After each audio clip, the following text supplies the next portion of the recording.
Mbote na bino bandeko balandi ya libre opinion ezali magazine oyo e fungola ka mémoire ya bana mboka ndenge tolobaka yango.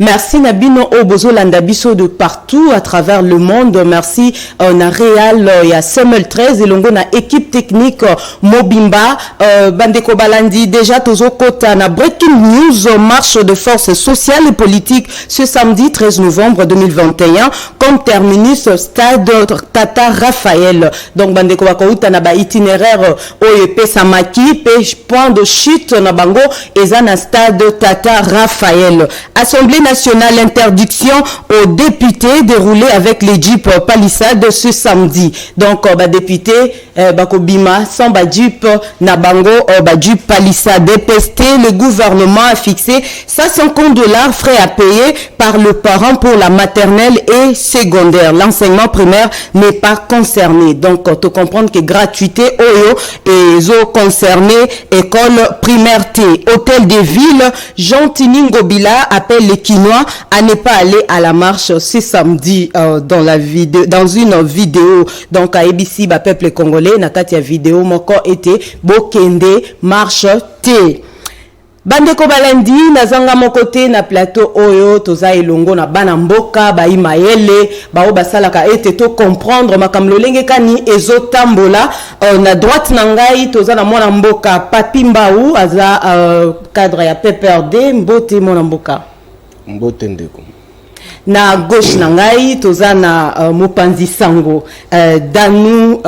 Danu Kefula mbote papa Mbote mama na biso journaliste mbote na bakongomani baso bisika bazali kolanda biso. Merci mingi na banzi ezana bandeko mususu bazana retard tozana maître junior Bakokela azana nzela elongo moko na ndeko Jérémy Njoko tokoti na sujet na biso ya mukolo na lelo Kabund asengi na base babate la bokonzi ya Tshisekedi. C'était hier na kati ya journée na bango de la base avant tokota na kati ya débat na biso tokosenga na ndeko a balancer na ba image oyo to ebana kolanda lolenge kani message oyo epesa maki ndetozonga na kati ya débat na biso. D'abord va détracteur externe. Oyo bazali koleka na ba chancellerie. Bazali convoyer na bamboka bapaya. Bazali même awa na ba réseaux sociaux. Ko diaboliser chef de l'État Félix Antoine Tshisekedi. Ko diaboliser parti na ye. Ko lobeke biso tozali mabe. Baye bak bako soit échec. Bako réussir te. Et si longtemps que tozali wana, tozali vivant, toko infliger bango échec ya makasi. Bako rencontrer biso na nzela na bango. Parce que tolobi, il n'y a rien, c'est l'homme qui est peur.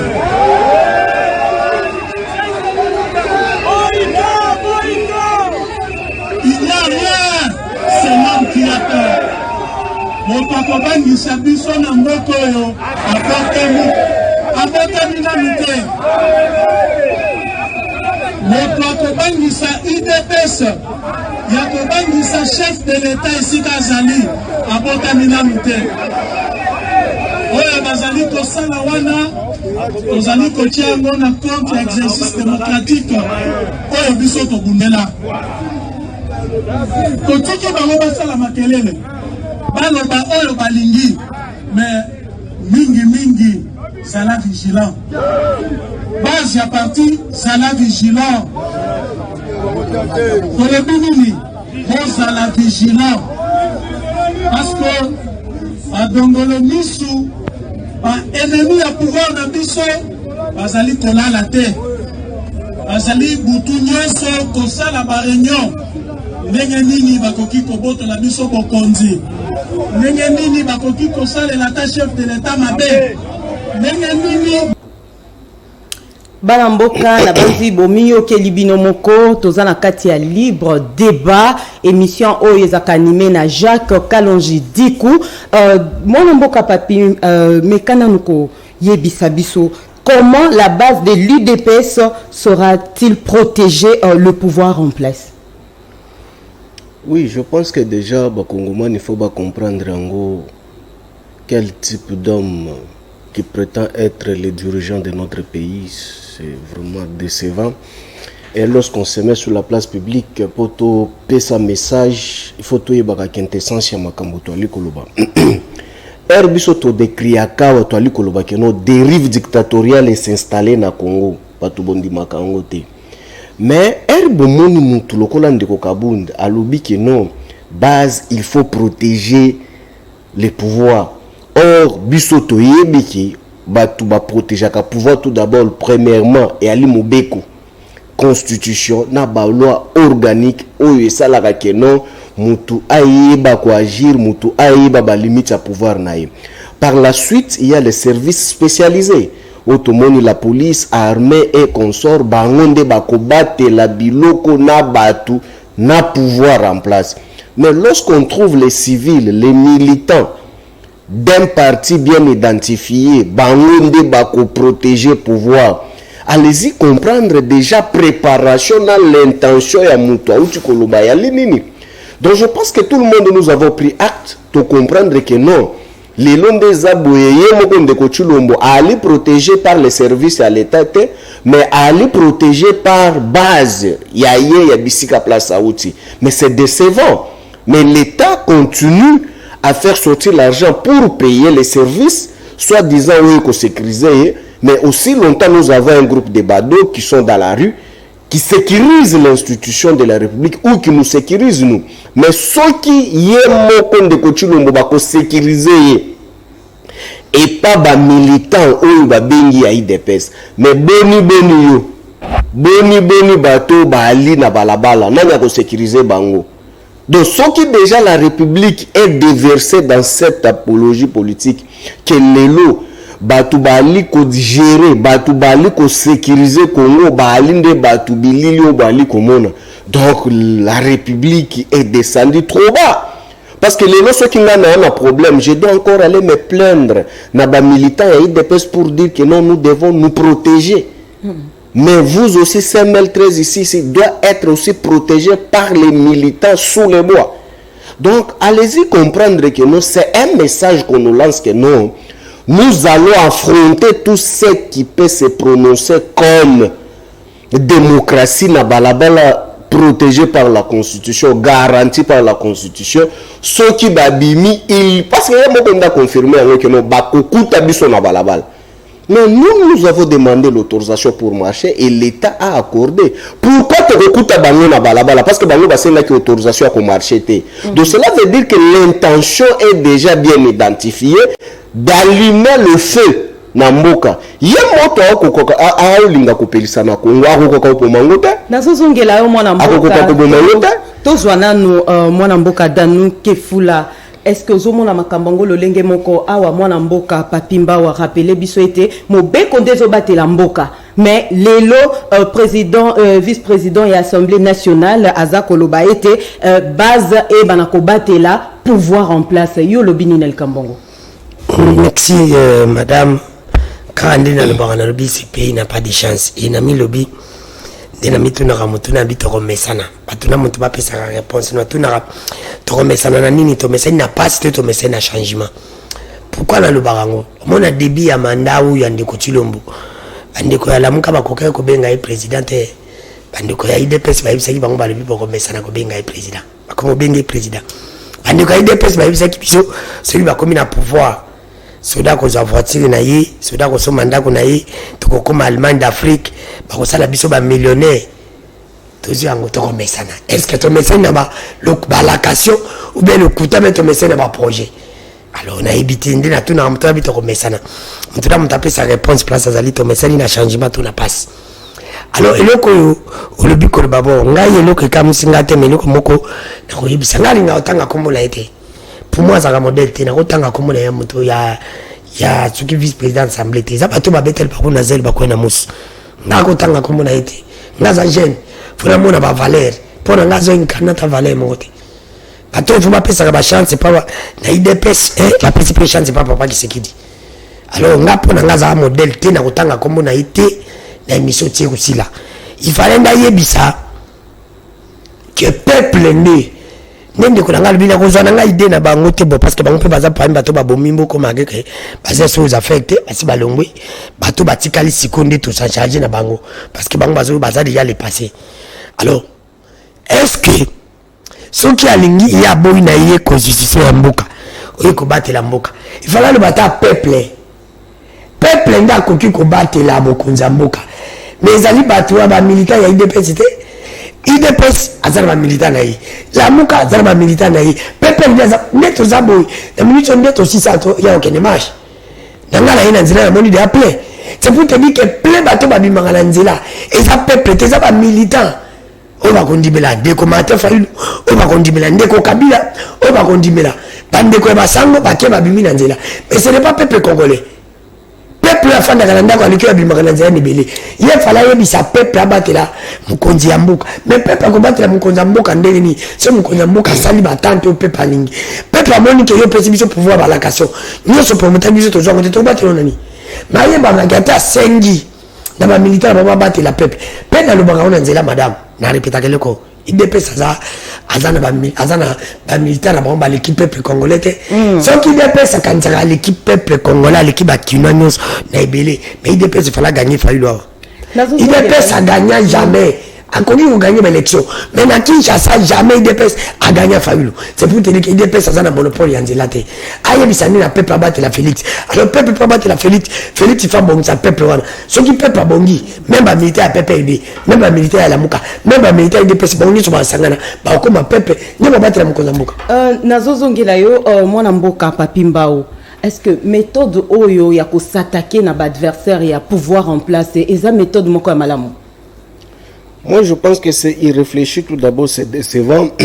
Lorsqu'on réfléchit d'une manière cavalière sur la place publique, c'est décevant. Moi, je pense qu'aujourd'hui, on ne vient pas au pouvoir pour se plaindre. On ne vient pas au pouvoir pour pleurnicher. On ne vient pas au pouvoir pour les pouvoirs. On vient au pouvoir pour trouver la solution na makambo ya bakongomani na mayema ko kende malamu te na Congo. Mais lorsque nous avons un pouvoir qui mobilise pour les pouvoirs dans la rue, mais je me pose la question maintenant, est-ce que Bali na opposition ou soit Bali na pouvoir? Mais lorsqu'on est au pouvoir, on ne peut jamais mobiliser pour se faire montrer que nous sommes forts. Mais notre force étant au pouvoir, c'est d'agir et apporter la solution bisika yali kozanga. Mais ce qui déjà mutuali kokamba, ali kosala marche, siko akosala la marche nani? Yes.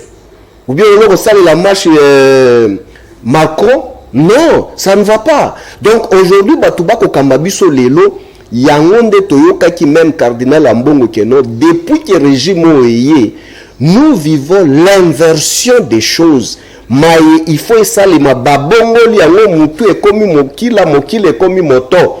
Donc pas si ali bongo. Parce que Lelo, moi je me fais trop mal lorsque nous on était au pouvoir pendant 18 ans. Tout le monde organisé parce qu'il dépêche à Kobima na balabala pour retomber biloko à batu lokola to yebela bango na bakashi wana. Tout le bakeno lokola bango ba Kobima na balabala biso pe photo organiser match kaka na même tour wana. Non, ça ne vaut pas la peine.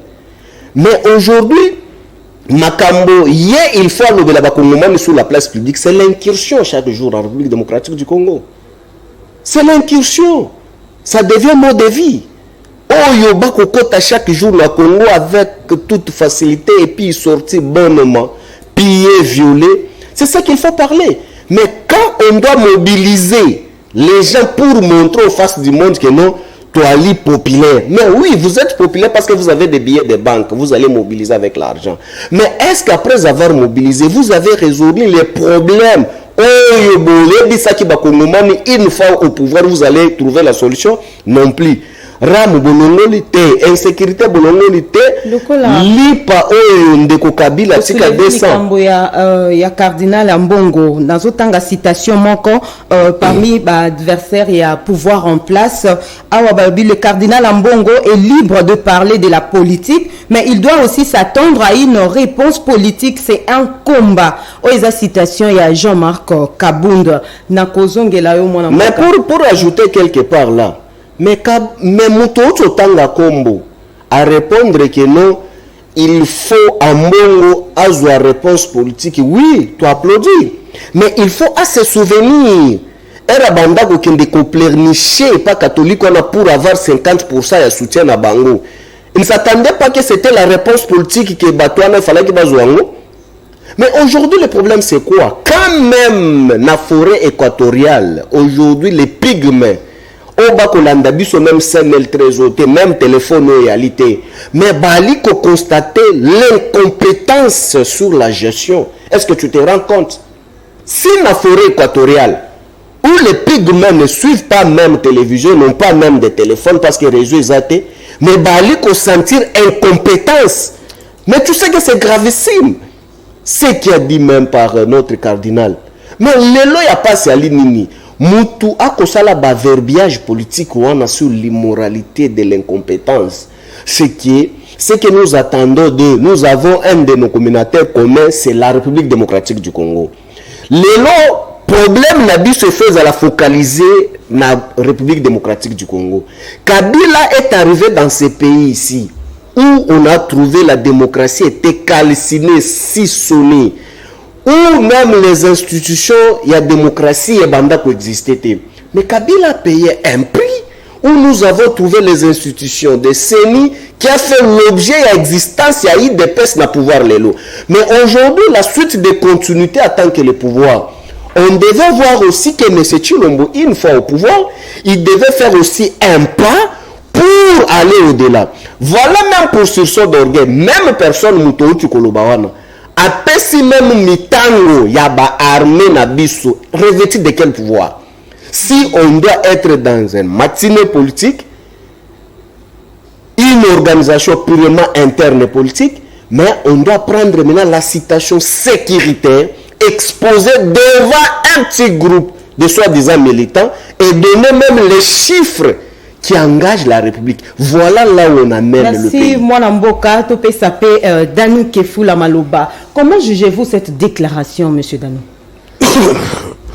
Madame, Omoni Babilo Konamboko yo, Congo izana nusima.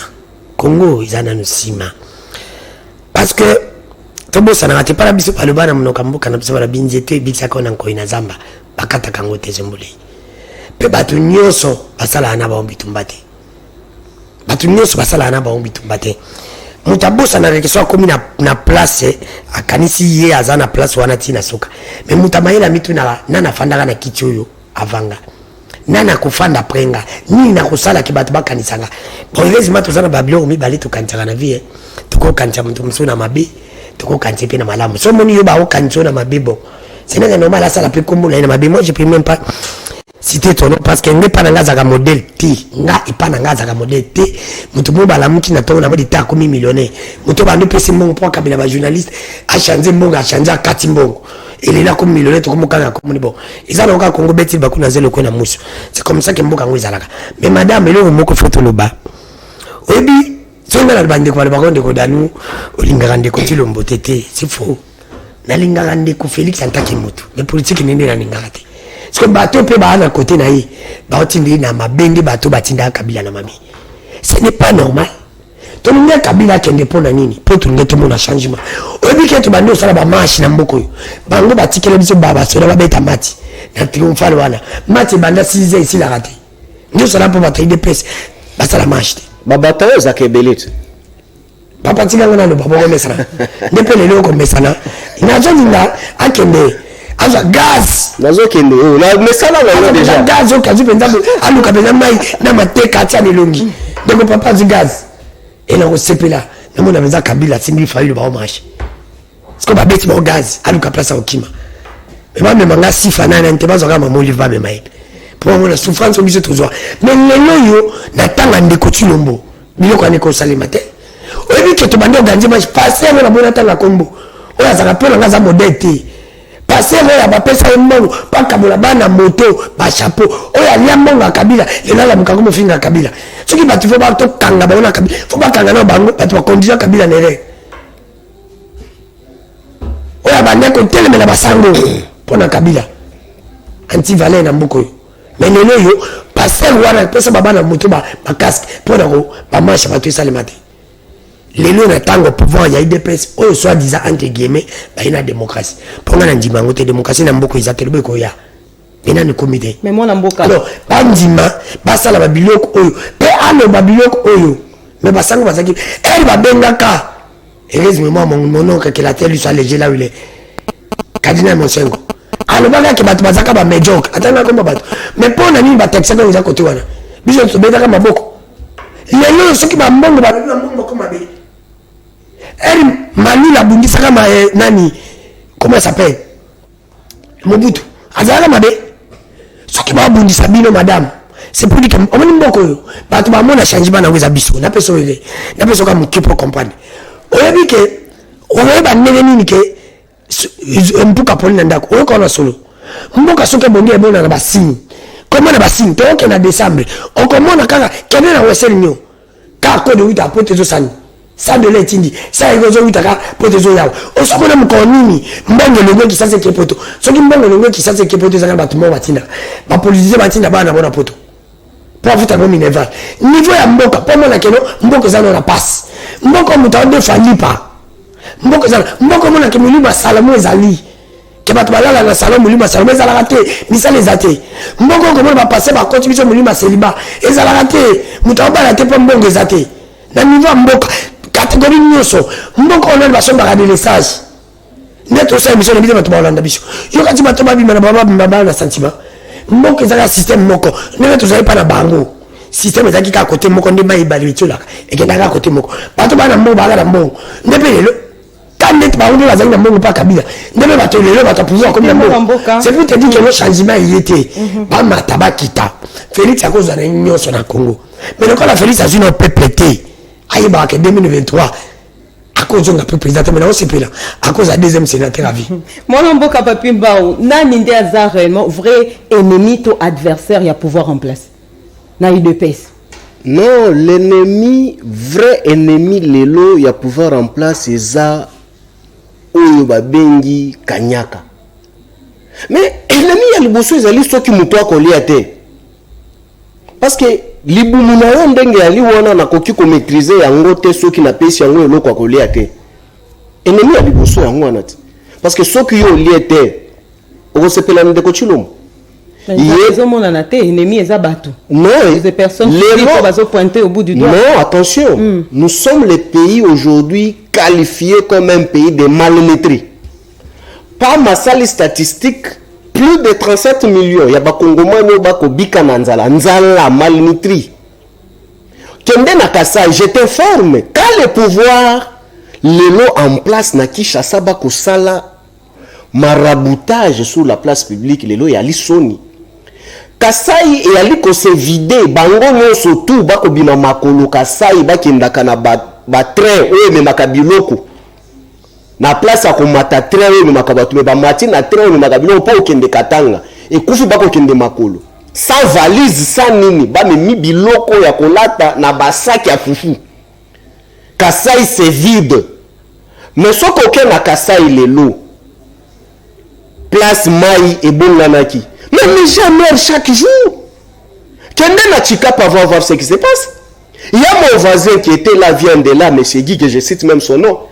Na Kasai même Pikenya ezalite.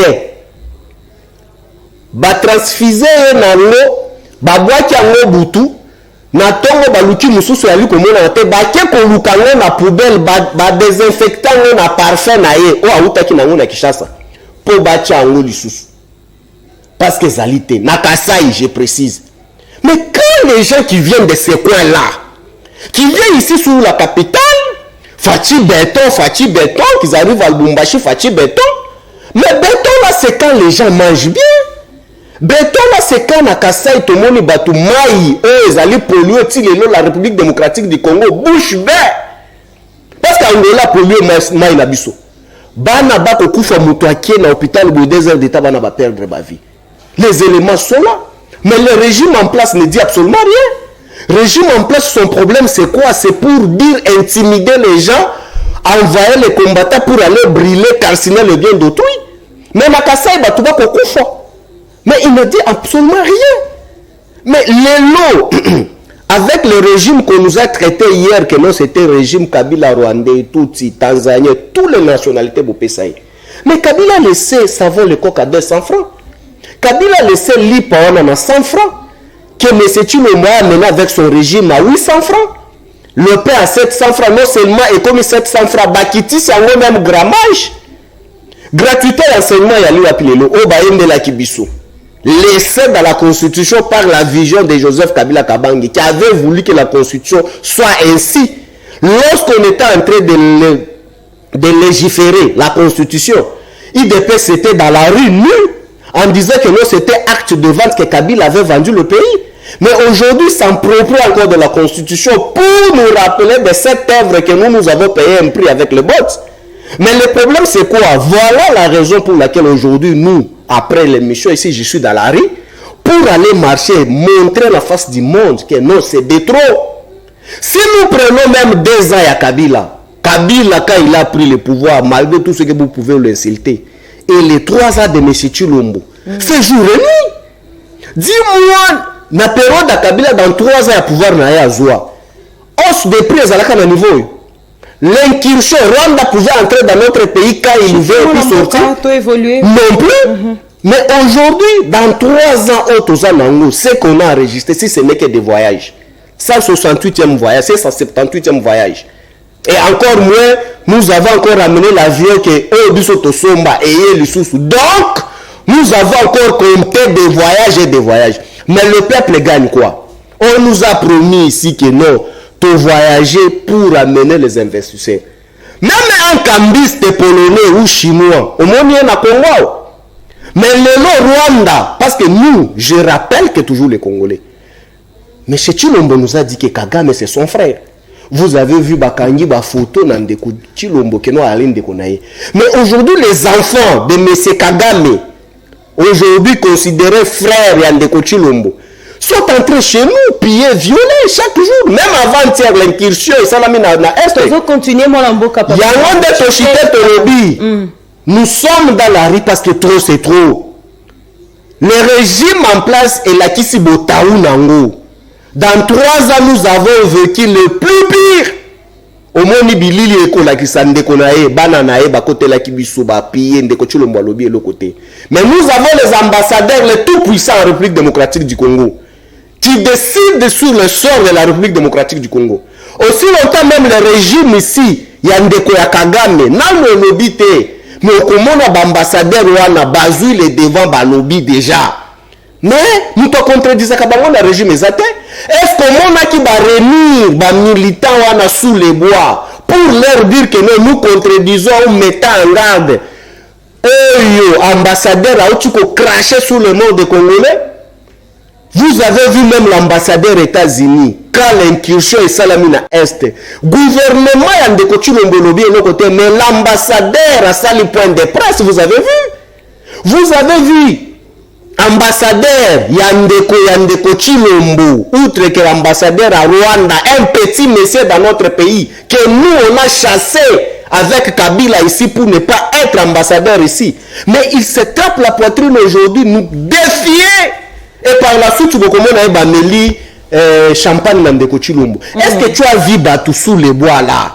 Basangisi Bakongomani wana que non? Te défier bateau bakokuta biso na nzela na bango. Non, comme c'est leur frère qui gère le pays avec eux ensemble, on ne peut pas le contredire. Mais si c'est Fayoulou, si c'est Ambongo qui dit eux ne sont pas les Congolais, il faut nous attribuer notre nationalité, bakokuta biso na nzela. Mais l'esprit d'intimidation, ça a changé les camps. Et ce n'est pas à nous qu'on va nous intimider. Aujourd'hui, nous sommes dans la rue. Mais batu baloba ki tokuta na bango na ri lelo rendez-vous ça c'est lelo te zo koma kuna mola mboka papimba ou déjà bino moko bandeko balandi ya libre débat boyo qui très bien banalise onde kwa sali na banalise oyo mutuna na ngai ezali boyo pona mola mboka Danu IDPS s'est-il trompé d'adversaire? Madame IDPS a dit adversaire na ye adversaire na ezali Fayulu te ni Mbemba ni Kabilo asasali déjà mabena mboko mais adversaire na ezali nzala ezali peuple ya petina nobilité Félix azana droite to lingaki ke soki to lingaki Kabila tunga tozongcha shadari elle va pas comment comparer Kabila na Félix eza par rapport à ni parce que bamona ke Félix asala mabe koleka Kabila to tika poussé le raisonnement que Kabila avait compris que Nathan Félix peut ça malamte. Parce que là, c'est ma casse au Kanga. Il y a un que Kabila a été intelligent. Mais la vérité que Félix n'est pas intelligent. Mais Maël est dans le routine. Parce que nous avons raisonné à Moutou. Ce qui Félix a aussi malamte. A beau ça la diverser naïe. Alors on comprend que Kabila était intelligent. Il avait compris que Nathan Félix a aussi malamte. Et il y a un raison. La raison par rapport il y a peuple. Est-ce que je n'ai pas dit que Félix n'est pas intelligent. Le cardinal s'acharne-t-il dans pouvoir et à Tshisekedi? Mais cardinal a côté peuple. Il y a un cardinal a candidat numéro 223 de l'élection 2023. Au moins on a un candidat à Lukunga. Au bien à Funa. Oh, un candidat. Ça c'est le besoin de répondre à peuple. On dit que Mlamboko Babato va niquer à ma belle Mlamboko. Combien quand même il a des mots. Ils ont dit qu'on va politiser, à politiser. Na politiser. Il y a mis balise à ma pasteur. On dit que c'est Mlamboko et Bondi va te bénéficier de ma pasteur. Si on a un peu ces exemples typiques. Si on a des membres de ma toka, nous avons papier politique. Si on a un salaire, on a salaire à $1000. Par mois, on a ça comme 10 000. Il y a $100 parce que on a combien. On dit que la pasteur, il faut passer avec un bon bonga. Si on va passer à côté à peuple, à côté à côté, on va passer à passer corrompu. On a un embêté. Bon, effectivement, on a un autre parce qu'on a un moulin. On a un moulin parce qu'on a un autre. On a passer comme un autre.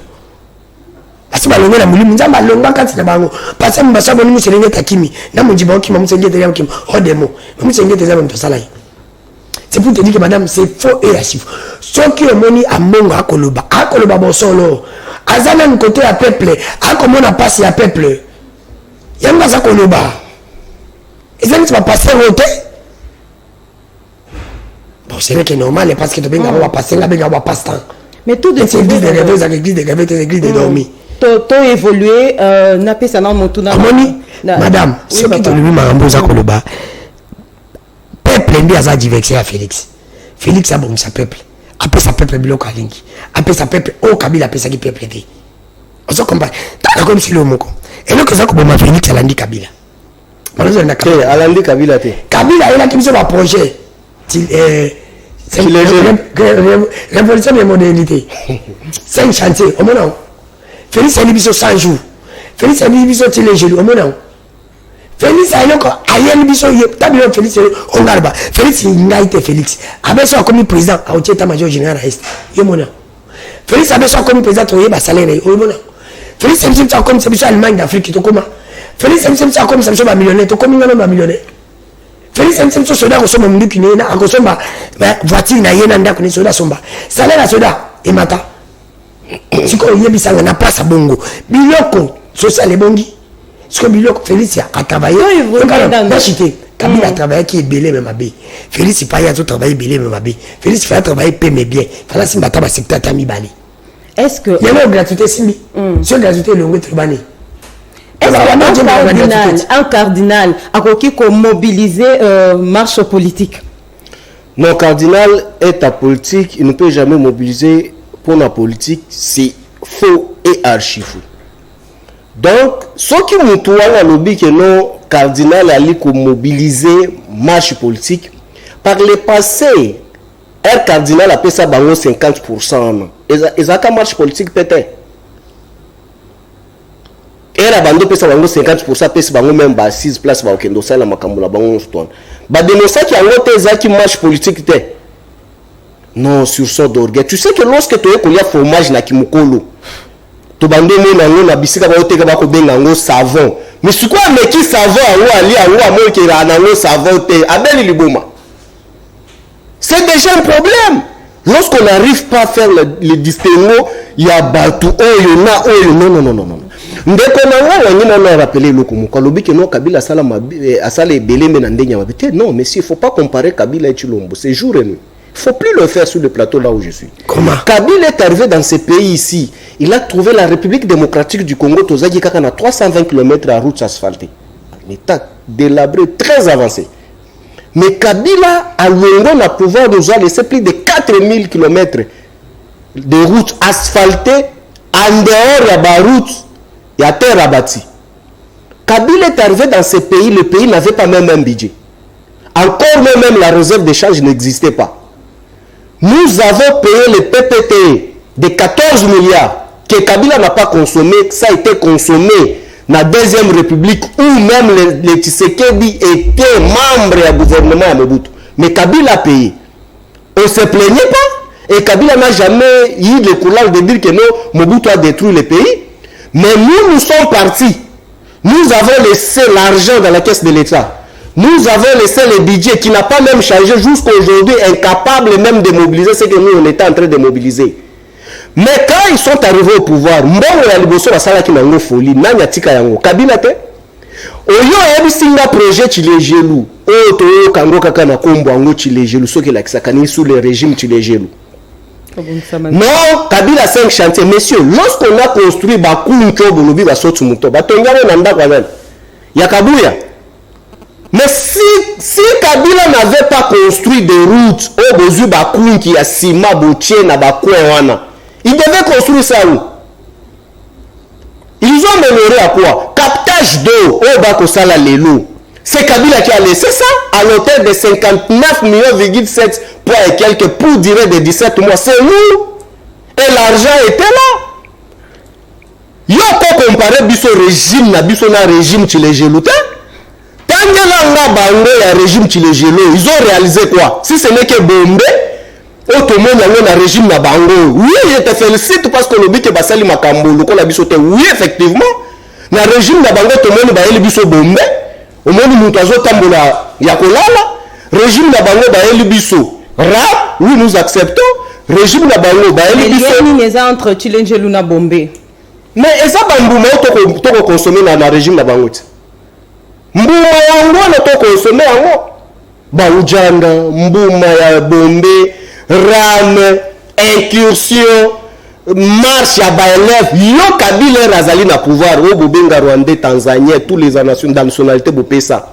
As-tu déjà vu les élèves marcher, aller assiéger les institutions de la République parce que Bakotangate? Yango est-il l'élo? Grève facilité. Yango de tolobité. On ne vient pas au pouvoir pour se plaindre. On ne vient pas au pouvoir pour pleurnicher. On vient au pouvoir pour trouver la solution dans Makambo Bakongomani au Boaliko Kamba. Mais ce qui me découvre, tu as vu une moralité qui gangrène le régime Chilejelu. Tu as vu même certains députés pour les intérêts pour bazala nommer le régime Chilejelu. Il faut violer même les enfants. Le régime Chilejelu a isolé que les téléspectateurs bazolanda. Mais Chilejelu Kabila Mutaya qui n'a pas non, non. Et ça projet ou ça régime? Régime Chilejelu assimilé au système Bombe. Ce n'est pas nous. Mais tu as vu que non Makambwalu kokende malamu te. Mais le long là n'a pas séparé la kelelo pour que ba réunir batulisu sous les bois. Ba ebisa bango mitangu ya armée. Baye bango l'effectif et armé. Baye bango armé ce qu'il est en train de faire sous la place publique. La sûreté de l'État exposée sous les bois. J'aurais souhaité que ces gens-là prennent au moins du courage. Il y a côté l'ambassadeur des États-Unis, vice-président de la République, le Congo, qui peut marcher partout. Moi, je suis arrivé aux États-Unis. J'ai trouvé ambassadeur Nabiso. Bakangi, pourquoi? Parce qu'à travers ça, qui va limite. Qui attaque ambassadeur. Il ne pouvait pas arriver là où il s'est retrouvé sans l'autorisation de l'autorité compétente. Mais aujourd'hui, dans notre pays, l'ambassadeur là peut se retrouver à Minembwe, peut se retrouver à Kachobwe, peut se retrouver partout là où il veut. Donc, le principe n'est pas même respecté. Mais pour Kabila, as-tu déjà vu que l'ambassadeur peut se balader en République démocratique du Congo comme chez lui? Aujourd'hui, ambassadeur à Rwanda, le petit monsieur que j'ai toujours rappelé, nous l'avons chassé dans ce pays. On avait refusé à accréditer pouvoir naïe. Mais il est tout puissant aujourd'hui avec le régime Chilejelu. Crachant, voyez-moi ce petit monsieur. Voyez, aujourd'hui, il est en train de cracher même sous mes morts. Est-ce que as-tu déjà vu le régime Chilejelu s'acharner sous le monsieur? Non, pour s'acharner ce monsieur, c'est quoi? Il faut réunir les gens sous les bois. En bongo! Est-ce que écoutez, le régime d'intimidation, c'est ce qui fait l'objet à marche nabiso lelo. Ba promettre biso lelo que notre bakokuta na nabiso nanzela. Oui, nous sommes dans la rue aujourd'hui tokutana na bino. Attends, je suis que c'est moi que je suis venu communiquer. Oui, vous allez communiquer. Non, Philippe. D'accord. C'est pour dire que aujourd'hui, le Bango peut piéger Balinga qui nous tokuta affrontement. Nous sommes déjà disposés. C'est M. Chilombo qui serait vraiment responsable de ce qui doit se passer parce que l'article 69 de la Constitution est PCM Pifo ya Kolobakeno yenda za gara ya bon fonctionnement.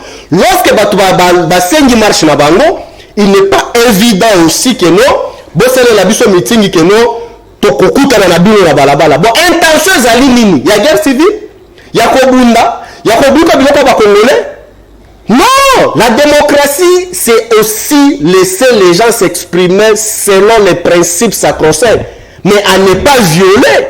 Merci beaucoup. Il y a la parole maintenant. Nous sommes vraiment très ravis parce que bientôt, en 2023, on aura 2 sénateurs à vie.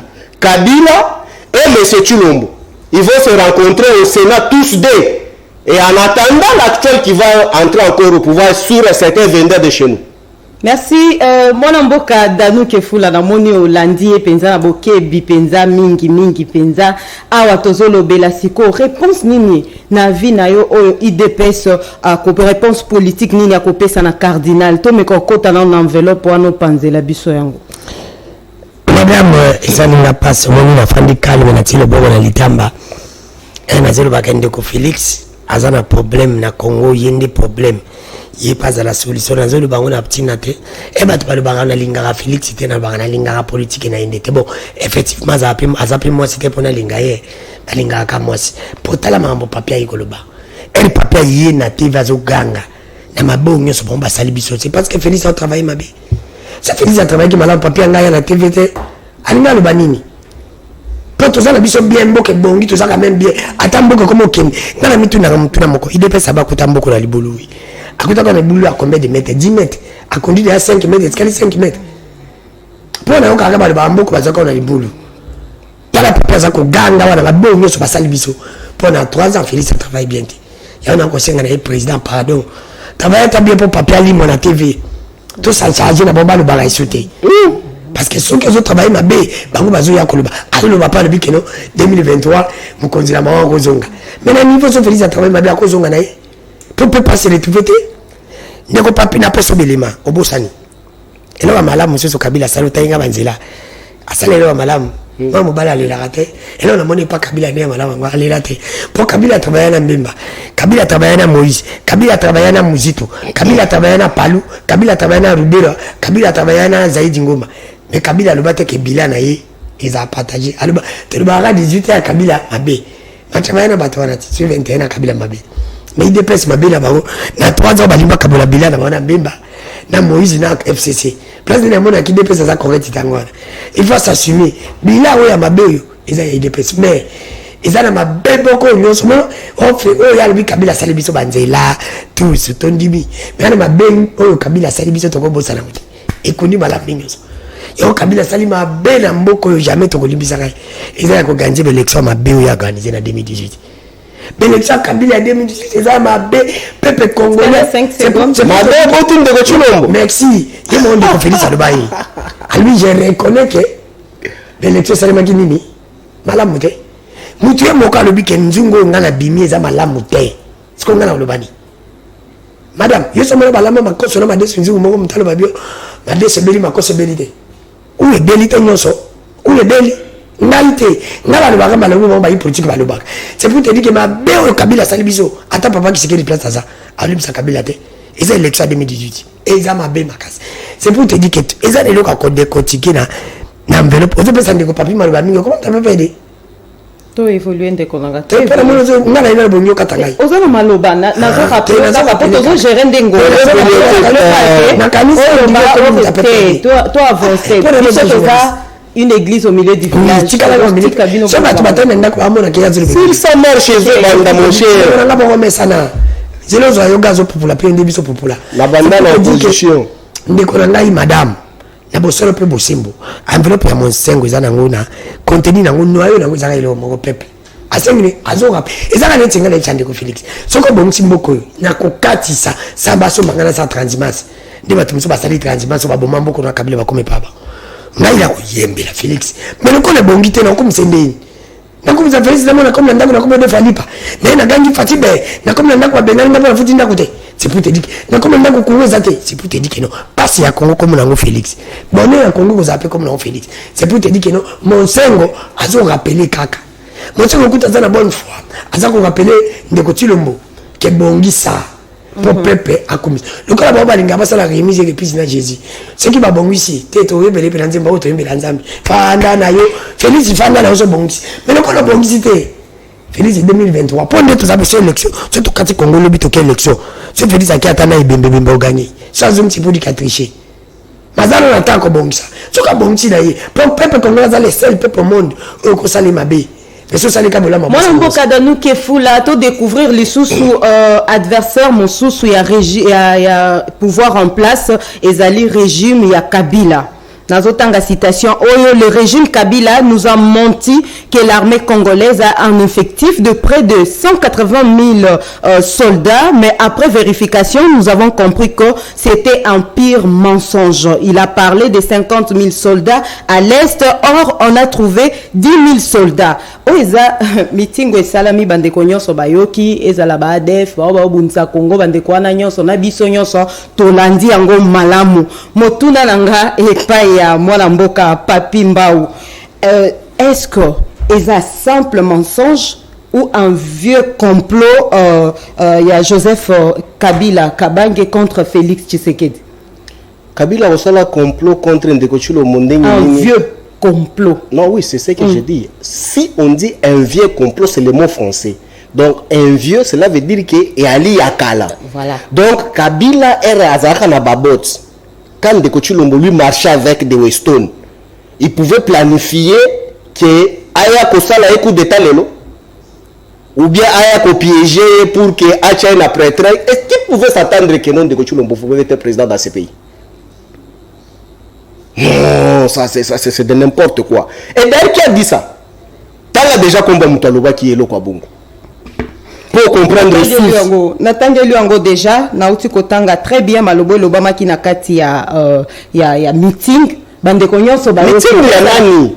Il y a Jean-Marc Kabou. Ah voilà, c'est ça que j'ai dit. Lorsque le méandre de la gestion des Républicains et à l'icole que la Batoubaye dit en côté, il faut se taire.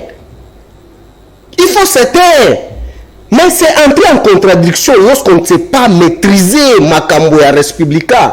Hier, moi, quand Ndeko Tshilombo à l'étranger, il dit il a reconnu que non, il a trouvé une armée bien organisée, bien structurée. Est-ce que M. Tshilombo ne venait pas de l'IDPS? Quand maintenant les militants de l'IDPS disent que non, et d'ailleurs, est-ce que c'est réfléchi? Lorsqu'on peut exposer les secrets de la sûreté de l'État sur la place publique, sous les bois, et puis on peut se chiffrer. Oh, ils ont tout d'abord fausse, parce que lui là n'a jamais été même militaire, encore même scout, il n'a jamais été même scout, il n'a jamais été même scout. Il ne comprend pas même le méandre, il y a fonctionnement et armée. Mais voilà avec sursaut d'orgueil, et qu'on bimisse la place publique pour aller au soldat. Mais voilà, vous exposez votre régime. Na oyo basuti yango prité depuis baye ba recruter ba soda boni o ba former na régime na bango à 3 ans ba recruter combien de soldats na vie na ya chiffre eza chiffre ya solo. Mais c'est faux déjà. Non, attends, c'est faux déjà. Mais quand on parle de 1000 ou 10 000 soldats na est de la ville, ça c'est la sorcellerie. Mais lorsqu'on dit 1000 ou 10 000, tu sais ça représente quoi? Bataillon même mobilisé na combien? Bataillon moko kaka ils ont combien de soldats? Et maintenant, lorsqu'on prend maintenant régiment, on a combien de soldats? Mais nous avons combien de régiments?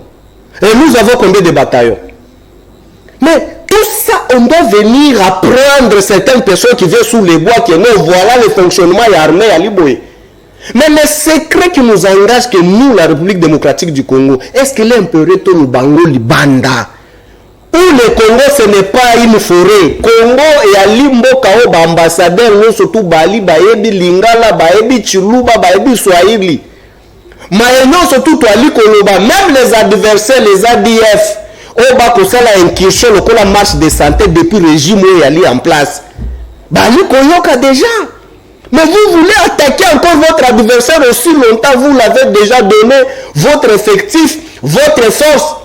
Et puis par l'effectif que vous avez donné globalement, il y a déjà qu'on calcule en tant que stratégie que non, pour que l'affectation à Est, République démocratique du Congo, aller dans 25 provinces et 26 provinces. Donc s'il faut affecter armée, donc la place où vous allez attaquer, il doit y avoir autant. Est-ce que c'est réfléchi? Est-ce que c'est réfléchi? On ne peut pas gérer le pays avec des filles. Bango de Bali n'a pouvoir. Mais trouver la solution. Mais elle qu'on lance des défis au si bateau va gérer pouvoir civil ou non. Mais après avoir que ça Bango va trouver une solution dans la population ou bien la République. Yé aïe Bali n'a pouvoir. Bango na pouvoir sika. Ba recruter armée ba sombi munitions nini en dehors ya Kabila tiki. Parce que pour corriger les erreurs au boko finga lelo, il faut amener mon pépé ya sika o etika la coexister. C'est pour dire que yango pesi bison pifolelo à cause ya ba combrité wa lozoka. Yango nde tolobi que photo bima na balabala, régime oyo ça doit dégager. Merci mon Lamboka. C'est de la honte. Et tu sais que tout d'abord le régime ici nous sommes vraiment déçus. Toi li comme on ce n'est pas même pandémie, non. Ça, c'est une peste. C'est la peste qu'on doit considérer aujourd'hui. Parce que ceux qui ont même pandémie, tu dois comprendre que nous avons peste, une malédiction. Effectif au Bapesi, bandeko IDPS, bandeko pouvoir en place, se rendre compte que bakosi bango. Donc baké ko vérifier bakuti effectif faut bapesa ki bango eza yango te yo moni ndeko ya ngambo ya régime ya Joseph Kabila Kabange aza ko défendre na ngambo na bango yo siko kolobani te la défendre te armée za politique madame ngai na lobela ba soda ngalinga lobela mingi ba soda na ba policier balala ga libala na yo pesa vie comploté non madame merci oli bazaki 50 000 bango ba lebi 50 000 ba lebi baza 10 000 mais oui, effectivement, si on a 50 000, 10 000, mais bien bon, on 10 000, bon, ça, 50 000, bah, ça belé. Kabila Koka, comme ça, on a niveau bien, 10 000, bah, mouké. Ce qu'on s'allie, na mouké, on a ni. Il faut qu'on a conduit ça bien. C'est que normal, non, mais tout ça qui est belé, entre guillemets, Kabila, bah, bandé, Koko, ça peut Kabila. Pour Kabila, le bas, il y a 15 personnes. Bah, tu n'as pas travaillé dans Kabila. Bah, on dit, bah, bon, beaucoup, sans déception. On dit qu'il y a du temps à la musique parce qu'il a travaillé avec Kabila. La Congo a confiance à deux personnes. Il a Félix et Faïlou. Parce qu'il va travailler dans Nantes. Dans le monde de Félix, il a travaillé, il a travaillé ma baie. Et tu as Faïlou. Tu peux travailler ma baie, tu as le bilaïti. Au banc, c'est pas ça, il va beaucoup de la Congo. Aujourd'hui, tu as travaillé déjà. Le banc a mis tout bila. Et là, on a la poste. C'est pour te dire que madame, il y a coûté 50 000. On a le réseau 1000. Même 1000 euros coûte pas mouké. Au tient bon soldat va combien? Au tient bon salaire ni. Il fallait ne pas mouké au monde qui fait 10 mois mouké pour me le tamabe à Kabila. Parce que soldat salaire. Soldat congolais cause attaque 2 500 000 francs congolais madame. N'a beaucoup tout est possible. Au kakaba yibi ba million. On dit que son niveau ba social ya Congo bonga. Ils en a battu faut fouta bien. Ba soldat ba enseigner ba métier. Baza partout. Ceux qui bango ba comme ça salaire bien. Ceux de abandon sont mécola foufou. Abandon sont ba makala 1000 francs comme sont ba sac à makala. A comme sont ba sac à foufou. Maman abandon côté comme moi des sacs na jour comme côté 1000, a comme côté 10 sacs. Il me semble que comme ça là. Moi na autant à bien te. Pas comme abandon son bénéfice à 3000 francs comme ça bénéfice à 40 000 par jour. Alors comme ça là. Tu as besoin de Félix. Ok, mais ça pas misala ya na noté. Bande ko tambola. Ti etikalika ok na sa mai. A quel investissement mon ayate. Namboko otamboli partout. Tu connais bien ça. Ben ça quand ba sodo ko ti baza muke. Oh Kabila kosa. Kabila kosa. Na ndimi que Kabila kosa. C'est bien. Kabila kosa logique, yo na vérité. Mais pesa ba sodo salaire bien. Pesa policier salaire bien. Et puis que madame monsieur Félix Salinga 600. Moyen ko 600 guerre na Istézali. Comme ça ba sodo na salaire bien. Sodo ya bando ça la cop, a otika cop. Pour ba salaire la cop kuna. Pour ba soka salaire bien te pour jamais compte. Mais so bisi soda, on les a salaire bien 3 millions. Soda suka. Et en plus, ceux qui ont couffé pour la famille na yo, bana na bazui ndaku l'état sombi ba ndaku classe na bombe beza assuré soda ko bunda pona mboka soda ko bunda bakati mo sinela mpa benga tuna soda ko bunda kanyi mo sinela zandu oya teka kama soda zimbo mapasa pezi mo sinela teka tabilo na zandu okangie zandu obotole so karo pesa sura soda bunda moani c'est pour dire muyini ya Congo pour le moment comme na izali Félix bonne bénédiction à Congo kozala penani Félix soka abonchi to ko yimbela mais ko abonchi te. Merci beaucoup Bandeko Balandi na banzi tozo kende vraiment na suka ya magazine na bino bolinga kame pona ko sukisa na litolingi toyeba message principal ya marche na bino mukolo na lelo ezali nini. Oui, message principal na biso ezali ke Congolais nyonso tout oyo ayebi ke ramo bakosaki keno e ali ko soutenir gratuité ya enseignement oh bah enseignant bah ali ko futa matin il est temps de sortir dehors. Congolais nyonso tout bisika ali place ba ko bomana est incursion chaque jour boko koka ko kende bilanga te. Celle date historique c'est aujourd'hui pour que to bimana balabala. Congolais nyonso tout oh ali ko futa matin c'est aujourd'hui. Congolais nyonso tout oh tout le monde que hausse de prix on n'arrive plus à acheter les choses. Pouvoir d'achat par terre. Rendez-vous à elle, c'est moi qu'on les loto bimana balabala pour que tout la qui sabotaou y a des coachis le mbandéo na ba voyage na na bateau ba ko intimidaka batou na bateau ba ko la qui sakaba Rolex papa yo tala montre na Rolex nga na kota la montre na elingi mais yo ba que 2023 to ko mangoka lolenge moko mais ko préparer ko kende na yo c'est le moment. Et pour chiter, hier on a été aussi scandalisé sur le plateau là où on était avec notre collègue Ale Bolodjo. Donc ça la débat na bandeko na biso ya des pes ba ki ko informer biso comment que ba se préparer pour la kokotendre biso lelo. Mais ils allaient qui terrible sur le plateau ba se préparer qui na militaire na bango pour attaquer mon frère Bolodjo et moi qu'on était sur le plateau en disant que non. Pour le moment, nous sommes déjà préparés. Beaucoup de biso na balabala na bino bo banda ko beta makotumba malokola basoso. Yango de to ali ko ebisa ba kongomani. Eza biso te boyoki bango. Mais nous ne sommes pas aussi deep et nous ne sommes pas aussi fainéants. De même manière qu'on va nous traiter, c'est de même manière aussi on va faire aussi réplique. Ça sera réciprocité. Ça écola la biso te. Trop c'est trop. Tolobi a l'onde le marche à l'élo tobimi c'est trop. On ne peut pas être consommé par une moralité qui doit nous prendre en otage comme si nous ne sommes pas congolais. Place où il faut pas agir pour trouver la solution à Congo pour agir. Mais le problème c'est quoi? Il faut seulement kobeta koboma ko détruire bino kwa congolais. Makasi na bino bato bozaka sous les bois. Kabila kosi bino nombre ya ba soldats selon vous. Mais bon, on a surtout beaucoup de soldats qui sont STT. Tu retenir nini pour le message principal ya marche na bino. Le message principal ya wana lobby c'est pour dire non la dérive dictatoriale qui s'installe à la République démocratique du Congo. Dis non au RAM. Dis au non gratuité à l'enseignement ya bakongomani lelo bakokosa bango. Dis non à l'insécurité la o bakokosa bakongomani que totikela ki bango ba soda et delete. Eza lukuta.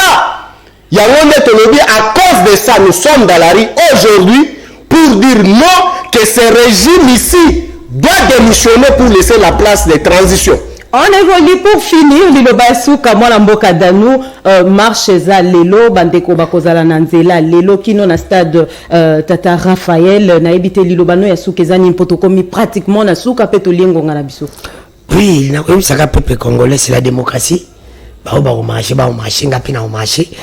Ngala ko marché pour na ram na ko marché pour ba fongola zandu o ba kangi ya mama na ko marché pour ba longola couvre-feu o ili ba insécurité tubite covid ngo comme na niveau nini ba bano ba tekaka ba to bazanga na ba boîte de nuit na bango moye ba salate ba to ba lela bibembe moye ba lela bibembe la ba salite covid kanyi makambo na ko marché pour na ndiko chilombo de pas biso biloko to ko na yoki na loba ko kaka na conditionnaire na yoki ke ba obenga biloko zo ya sauver l'élection 2023 Félix na 2022 biloko okita okozwa soso na 1000 francs kilo matembe ni liboka matembe les 5000 c'est pour que biloko to kanga enveloppe oyo dépolitisation bandeko bazo senga pour na est-ce que kozala possible pendant que Denis Kadima se préparait déjà pour ba élection à ba gouverneur ceux qui sawana pour avoir Denis Kadima so inde ko tilo mbatiki wana eza problème élection 2023 obele ko bima être élu président de la République mais c'est le mot peuple nyonso toyebaki yo mwana mati classe de la toyebaki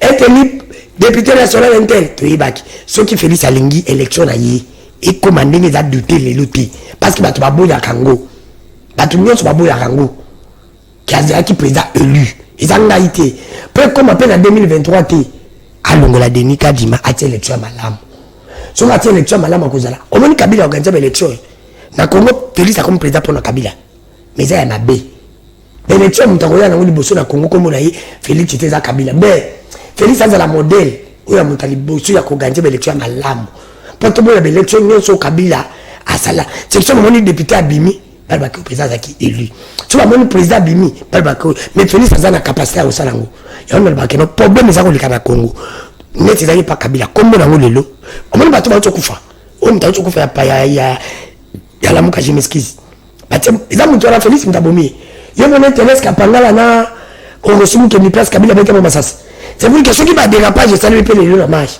et ça Félix abo ya ne ba problème mbongo ya ali yango pied na famille na ye to respecter to tsayi monument place to comme ça Kabila mais son gars l'ingité madame moni peuple congolais c'est Tshizuki au kate kola basala la teti na peuple te peuple azala likolo merci beaucoup peuple na militant merci tokomi vraiment na suka 2 secondes pour preuve peuple na militant peuple aleki militant fanatique ya mazembe aza ya mazembe ya vita aza ya vita mais équipe nationale c'est beta biso to sanga na équipe nationale des peuples tokomi vraiment na suka ya émission na biso ya magazine na biso tolingaka mingi libre débat oyo lelo zaki animé na Constance Chimanga élève ya Jacques Kalonji Dikou. Merci à mon coach Jacques Kalonji Dikou kolo émission libre débat. Merci na bande ko balandi o bolandi biso de partout à travers le monde. Merci na ba invité na biso mwana mboka Papi Mbao. Merci na présence na plateau na biso. Merci na mwana mboka Danou Kefula, merci. Merci à l'équipe technique Mobimba et à Semel 13 pour rester connecté na chaîne Nabiso. Rediffusion na 21h. Merci et au revoir.